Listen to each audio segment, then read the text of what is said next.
Good morning, boys and girls. How are you today? I hope you had an amazing day yesterday and got some sun, some fresh air, maybe had some fun doing anything outside. This week we're going to continue with our Disney-themed stories. And so Wyatt has picked out the 101 Dalmatians, Lucky's Busy Afternoon. Okay? So we're going to go ahead and get started with that.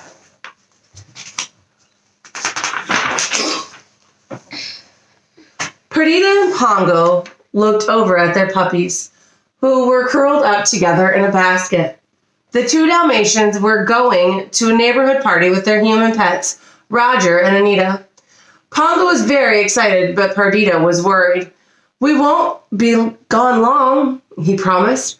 "I'm just not sure we should leave the puppies," Perdita replied. "Will Nanny be able to handle them by herself?" Pongo smiled at his little Dalmatians. They were sound asleep. "What could possibly go wrong?" he asked.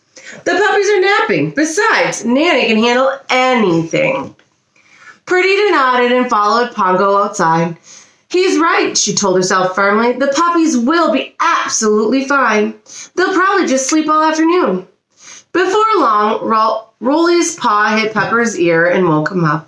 Then Patch nudged Lucky. A few minutes later, all the puppies were awake. They yawned and stretched. The smell of fresh summer air made them want to go outside. "Let's get Nanny to take us for a walk," Lucky suggested. "That'll be fun," cried Patch. The puppies found a leash nearby, then they yipped as loudly as they could and waited for Nanny to come over.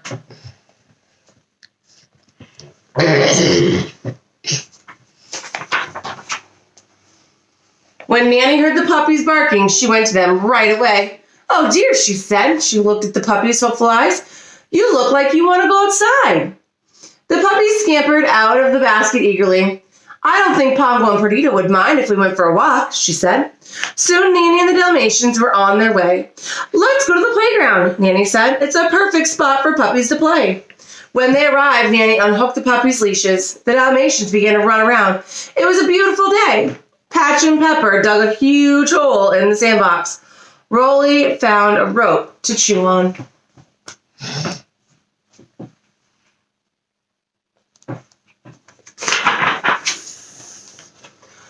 Lucky spotted a pretty butterfly and chased it up a slide. The butterfly stopped over a nearby wall, so Lucky jumped toward it. As it flew away, Lucky barked, "Woof, woof!" His brothers and sisters didn't hear him because they were busy playing. They didn't notice when Lucky jumped down to the other side of the wall. But Lucky didn't land on the ground. He had jumped onto the back of a fire truck. It started speeding down the road. "Woo! Woo!" The siren blared. "Woof, woof!" Lucky barked. "I'm a fire dog!" You don't sleep without legs and off. Soon, the truck pulled to a stop. The firefighters got a ladder and set it up next to a big tree. A kitten was stuck in one of the branches. Lucky barked at it to come down, but it didn't understand. Lucky didn't want to make the kitten more nervous, so he jumped off the truck. It was time to return to the playground anyways. On his way back, Lucky saw a little girl with curly red hair pushing a doll carriage. "A puppy!" she exclaimed. She reached down and picked him up. "You can be my new dolly," she said. Then she tied a bonnet to Lucky's head and dropped him into the carriage. "I'm going to keep you forever."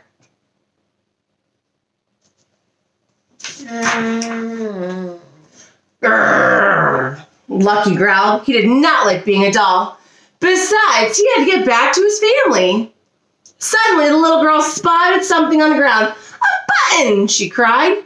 She bent down to pick it up. Lucky knew that there was no time to lose. He jumped out of the carriage and used his paws to get the bonnet off. Then he ran down the street as fast as he could. At the end of the block, Lucky cocked his ears. He could hear barking.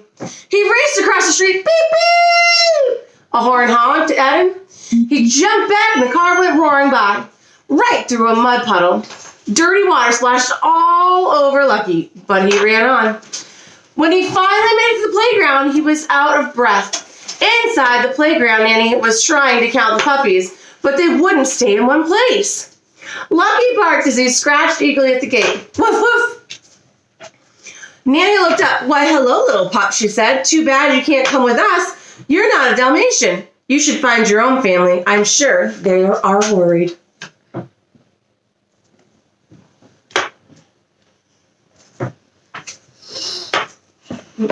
Sorry. Wow. Lucky was not happy. Lucky was confused. But then he caught sight of his reflection in a nearby puddle. He was covered with dirt. He looked like a Labrador puppy. No wonder Nanny didn't recognize him. Then he heard some children laughing. He followed the sound and saw them playing in the fountain. That's perfect, Lucky thought. He ran over and jumped in. The children giggled and chased him around. Look, he has spots, one of them said. Lucky knew he must be clean. He got out of the fountain and shook his wet fur. A man sitting on a nearby bench looked over and frowned. Better get out of here, Lucky thought. He ran home as fast as he could. Nanny was outside the house unhooking his brothers and sisters' leashes. My goodness, she said as Lucky ran past her and into the house. Where did you come from?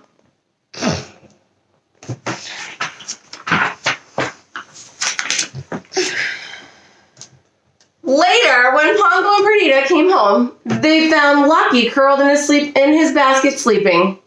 You see, Pongo whispered to Perdita, they're all here. Told you nothing would go wrong. Lucky's even asleep again.